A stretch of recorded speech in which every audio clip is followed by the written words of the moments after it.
पत्रिका की कीमत है और महीने में 2 बार छपती है, पाक्षिक है। और आप उसमें देखेंगे, हालांकि वो समर्पित किशोरों के लिए पत्रिका थी, लेकिन अभी थोड़ा देखें तो युवाओं के लिए भी है और आम वर्ग के लिए भी हर प्रकार के समाचार, वर्तमान घटनाओं से जुड़ी हुई सामग्री उसमें मिलती है।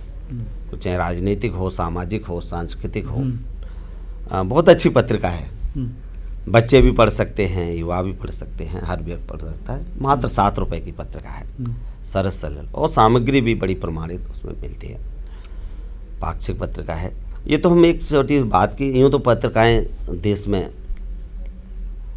हिंदी में सैकड़ों पत्रिकाएं हैं, अन्य भाषाओं में जोड़े तो हजारों पत्रिकाएं प्रकाशित होती हैं। समीक्षा तो शिक्षा, सूचना, मनोरंजन, ज्ञान, विज्ञान को सशक्त बनाने के लिए जनसंचार माध्यम में मुद्रण माध्यम सबसे अग्रणी स्तर पर मैं मानूंगा है। आज की तकनीक में इंटरनेट से लोग जुड़ते हैं या रेडियो दूरदर्शन से जुड़ते हैं, इनसे प्राप्त जो संदेश हैं वो थोड़ी देर दिमाग पर बैठते हैं, मस्तिष्क पर प्रभाव डालते हैं, उसके बाद धीरे धीरे वो समाप्त हो जाते हैं। लेकिन मुद्रण सामग्री अगर हमारी विस्मृति में चली भी गई कोई सामग्री, तो पुनः दोबारा उसे पढ़ सकते हैं, समझ सकते हैं और सुरक्षित काफ़ी समय तक रखी जा सकती है। तो इसलिए मैंने आपने जो रेडियो, दूरदर्शन, इंटरनेट की बात, इंटरनेट की शायद चर्चा भी बताइए आप। हाँ, आगे है। इंटरनेट के विषय में अपने विचार विद्यार्थियों को दीजिए, जिससे उनके लिए उपयोगी हो, क्योंकि आज का जो समय है वो इंटरनेट का समय है। क्योंकि इंटरनेट आज बहुत ज़रूरी हो गया है आज के समय के विद्यार्थियों के लिए, क्योंकि इंटरनेट एक ऐसा माध्यम है, हम किसी भी प्रकार की माहिती गूगल पे सर्च करके हम प्राप्त कर सकते हैं।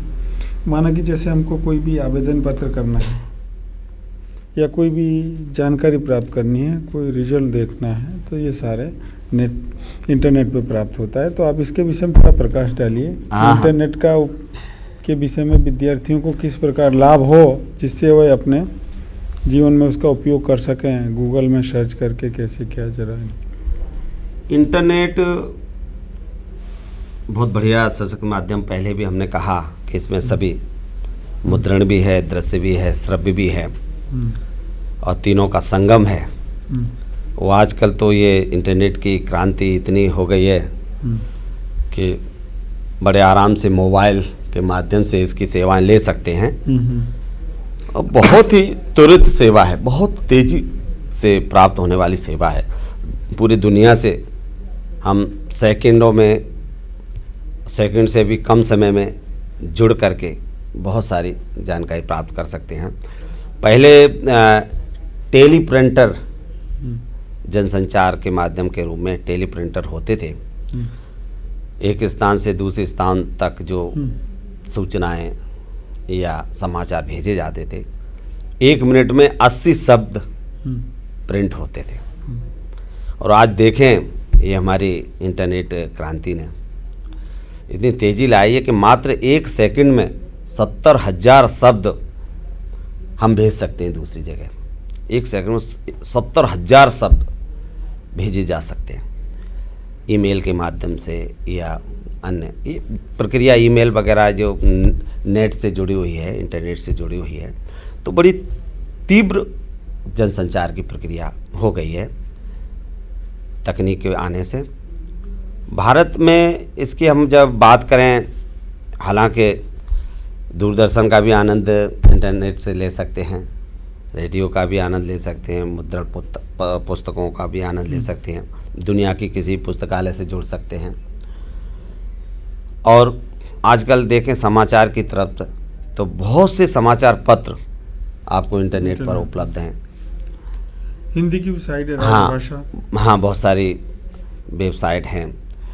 भारत में इंटरनेट पत्रकारिता, जैसे वेब पत्रकारिता, नेट पत्रकारिता, इंटरनेट पत्रकारिता, विभिन्न नामों से जानते हैं। शुरुआत करने का श्रेय tehelka.com को जाता है। 1993 में इन्होंने विशुद्ध नेट पत्रकारिता शुरू की थी। और अगर हम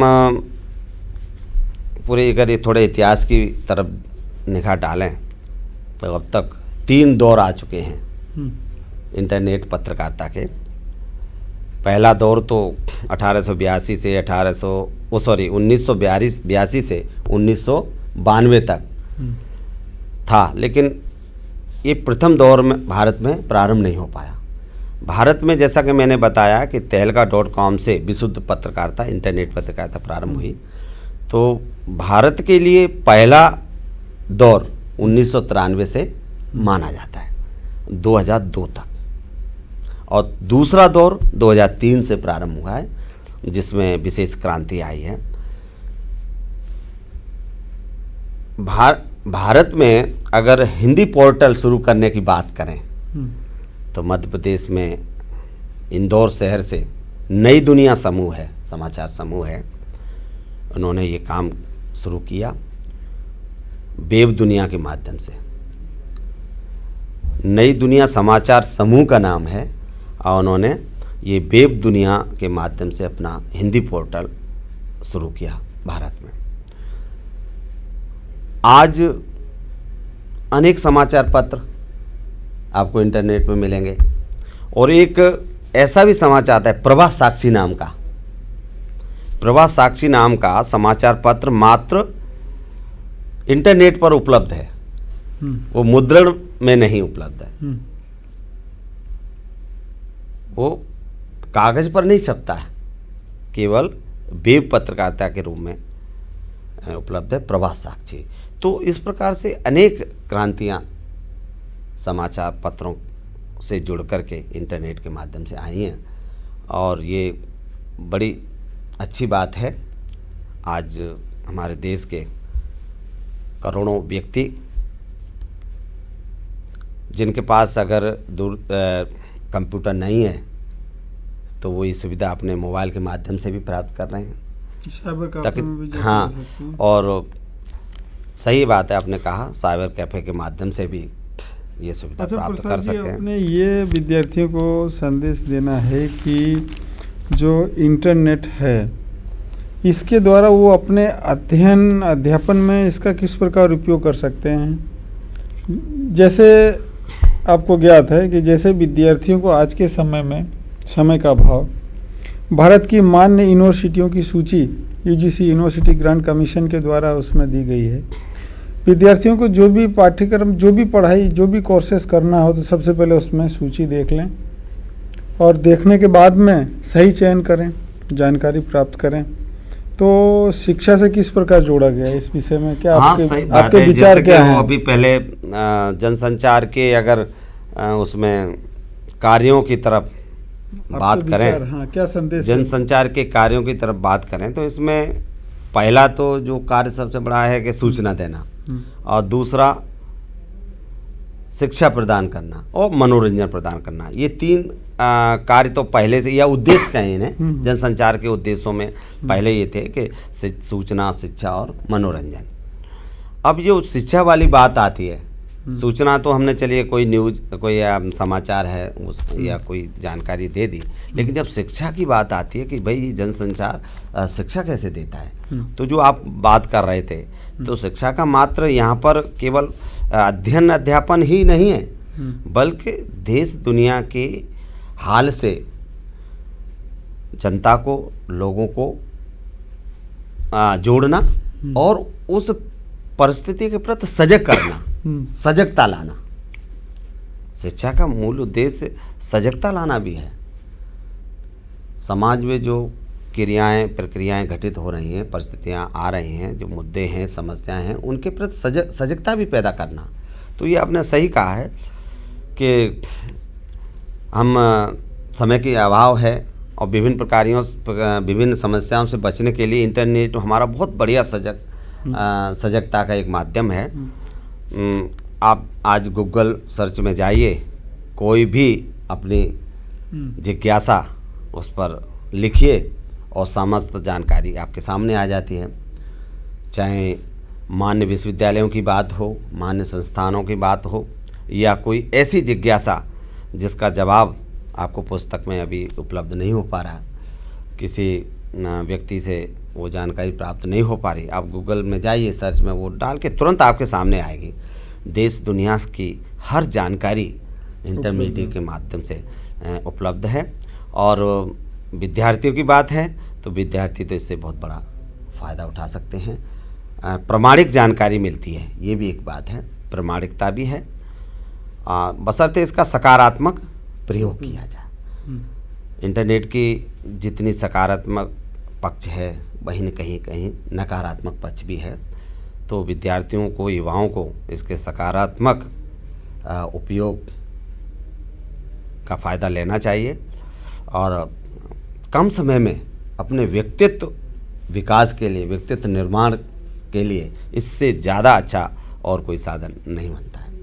हाँ, अधिक समय के लिए आप पुस्तकों का अध्ययन अध्यापन कीजिए, बढ़िया है, लेकिन अल्प समय में बड़ी जल्दी और प्रामाणिक सामग्री हमें इंटरनेट के माध्यम से उपलब्ध हो जाती है, वेबसाइट के माध्यम से उपलब्ध हो जाती है। वेबसाइट के पते भी नहीं हो तो आप संस्थान का नाम डालें तो वेबसाइट आपके सामने आ जाती है। कितना बढ़िया सुगम साधन है, ये अच्छी बात है। और फिर जनसंचार के अन्य कार्यों की बात जब आगे अब आई है कि मात्र केवल शिक्षा, सूचना और मनोरंजन ही नहीं, बल्कि आज जनसंचार का कार्य और बहुत आगे बढ़ गया है।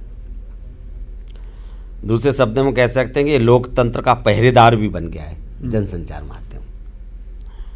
इसलिए जनसंचार के कार्यों में पहले जो केवल 3 उद्देश्य निर्धारित किए गए थे, सूचना देना, शिक्षा देना, मनोरंजन कराना, इससे बढ़कर भी आज अन्य कार्य भी जोड़ दिए गए, जैसे निगरानी रखना, ये कह सकते हैं। अब ये निगरानी रखना, किसकी निगरानी रखना? भाई समाज और सरकार, राष्ट्र और समाज कह सकते हैं कि राष्ट्र में जो गतिविधियां हो रही हैं, समाज में जो गतिविधियां हो रही हैं, क्या वो राष्ट्रीय और सांस्कृतिक या सामाजिक परिप्रेक्ष्य में उचित हो रही हैं क्या गतिविधियां? इन पर निगरानी रखने का भी एक जनसंचार का कार्य है, उद्देश्य है कि हमारा देश, हमारा समाज क्या उचित दिशा में जा रहा है। आपने देखा होगा कि बहुत सारे समाचार पत्र समूह हैं या दूरदर्शन चैनल के समूह हैं या रेडियो के माध्यम से समाज की और राष्ट्र की ज्वलंत समस्याओं को उठाया जाता है और जनता की, देश के मनीषियों, विद्वानों की उस चर्चा की जाती है, उस मुद्दों को सामने रखा जाता है और राष्ट्र में कहें तो सरकार को और समाज को जवाबदेही उन पर डाली जाती है किसी मुद्दे पर, और इससे एक नई दिशा मिलती है। और ये होना भी चाहिए। हम कहाँ जा रहे हैं और कहाँ जाना चाहिए, ये जो बातें हैं जनसंचार माध्यम के समूह हमें प्रदान करते हैं। और इसके बाद आ जाए एजेंडा तय करना। जुड़ी हुई इसी से बात है, निगरानी रख करके फिर एजेंडा भी करते हैं। निगरानी में कहीं अनियमितता हो रही है या अनैतिकता हो रही है तो उस पर लोग बड़े सकारात्मक दृष्टि से दूरदर्शन समूह हैं, समाचार पत्र हैं, चर्चा करते हैं और नई दिशा मिलती है। वहीं एजेंडा तय करना, किसी विषय पर एक विशेष एजेंडा तैयार करने में भी जनसंचार समूह की बड़ी भागीदारी होती है। और अन्य अंतिम कार्य जो आजकल आ रहा है वो एक समूह मंच बनाना, जनमंच बनाना। आपने देखा होगा समाचार पत्रों में संपादकीय के माध्यम से संपादक वर्तमान समस्याओं पर गंभीरता से अपने समाचार पत्र की आवाज़ प्रस्तुत करते हैं, उसमें अपनी भावनाएं प्रकट करते हैं। वहीं पाठकों की आवाज़ के रूप में संपादक के नाम पत्र, ये भी एक प्रक्रिया है।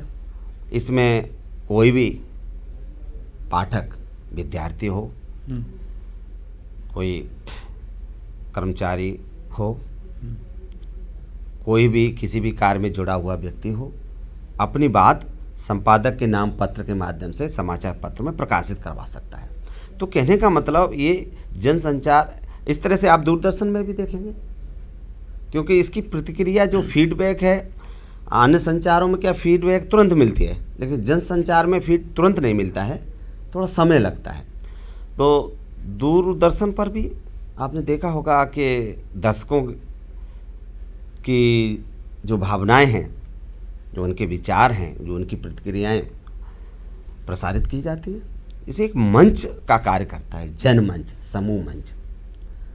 संपादक के नाम के मैं विद्यार्थियों से यही कहना चाहूँगा कि उनके मन में बहुत सारे सकारात्मक विचार आते हैं इस युवा अवस्था में। अच्छा। और इन विचारों को संपादक के नाम पत्र के माध्यम से समाचार पत्रों में प्रकाशित करवाएं, जिससे समाज को और देश को आपके विचारों के माध्यम से नई दिशा मिले। प्रसाद जी, अंत में ये कहना चाहूँगा कि आप विद्यार्थियों को कुछ सुझाव देंगे? प्रतिदिन अखबार पढ़ना, समाचार देखना, जिससे कि हमारे देश में जो वर्तमान घटनाएं हो और उसके द्वारा कुछ जनरल नॉलेज जीके प्राप्त हो, क्योंकि आजकल कोई भी कॉम्पिटिटिव एग्ज़ामों में जनरल नॉलेज की जानकारी होना बहुत ही ज़रूरी है। तो क्या उनको प्रतिदिन कुछ समय निकालना होगा समाचार पत्र? जरा विद्यार्थियों को कुछ संदेश दीजिए। आपने सही प्रश्न उठाया है कि आज की भाग दौड़ की जिंदगी में व्यक्ति ऐसी स्थिति में फंस गया है कि उसको समाचार पत्र पढ़ने की फुर्सत नहीं, दूरदर्शन के सामने बैठ करके इतना समय नहीं मिलता है कि वो अपने व्यक्तित्व का विकास कर पाए।